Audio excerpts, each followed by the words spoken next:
In the year 1824, the British occupied Malaysia. The British collaborated with Malay kings and manipulated them into thinking that they were going to bring development into the region. Once they had taken control, the British exploited the people and natural resources of the Malay Peninsula and used it as a source of tin and rubber.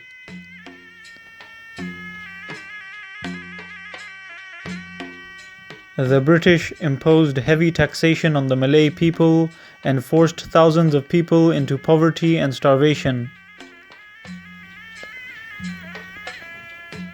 During the early stages of the British occupation of Malaysia, the British faced great resistance from the people of Perak, which is a region located on the northwestern coast of the Malay Peninsula.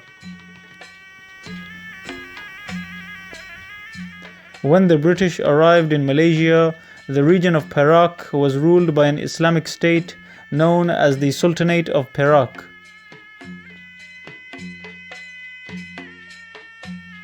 Initially, the British entered into an agreement with the Sultan of Perak and appointed James W. Birch as the governor of Perak. However, James W. Birch was a brutal and tyrannical governor who oppressed the people of Perak. Therefore, James W. Birch was killed by the brave people of Perak who demanded the British leave their territory. This assassination triggered a war between the British and the Sultanate of Perak. After the British occupied Perak, they began to violate the rights of the people. The British oppressed the people of Perak by imposing taxes on them, violating their customs and traditions, and stealing their property. James W. Birch imposed high taxes on the people of Perak and kidnapped several Malay women, keeping them captive in his house. This infuriated the local people. After witnessing the crimes of the British governor, the people complained to the local Islamic scholar known as Panda Kalam. Therefore, Panda Kalam assembled an army and declared a jihad against the British occupiers.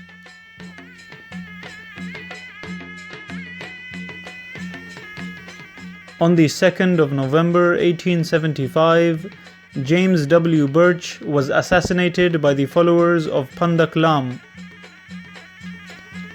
James W. Birch was killed when he was stabbed with a spear through his chest. After James W. Birch was murdered, the army of Panda Kalam liberated the region of Perak and all British troops were kicked out of Perak.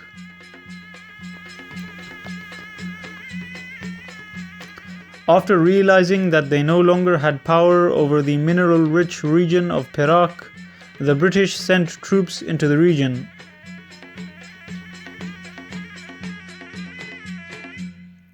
However, the brave army of Panda Kalam defended their forts and forced the British to retreat. The Malay rebels used guerrilla warfare that shocked the British. Dozens of British soldiers were killed during this battle, including the British commander known as Captain Innes. Shortly after the British defeat, the British sent hundreds of men along with 80 boats filled with ammunition to Perak. The brave people of Perak continued to resist, and the war lasted for more than a year. Eventually, the British managed to recapture the forts and reoccupied the region of Perak. After the British occupied Perak, Panda Kalam and his army retreated into the forests. Panda Kalam and his army conducted hit-and-run attacks on British soldiers and killed many British occupiers. In 1876, the British offered prize money of £6,000 to anyone who would capture Pandaklam.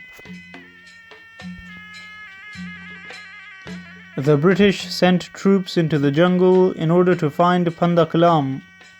However, they failed to locate him. During their search campaign, the British burnt many villages and slaughtered hundreds of civilians.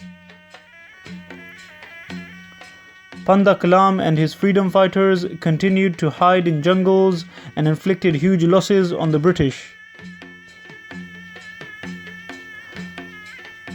On 4th January 1876, the British were ambushed by the rebel army of Pandaklam. During this ambush, the British General H.J. Hawkins was killed.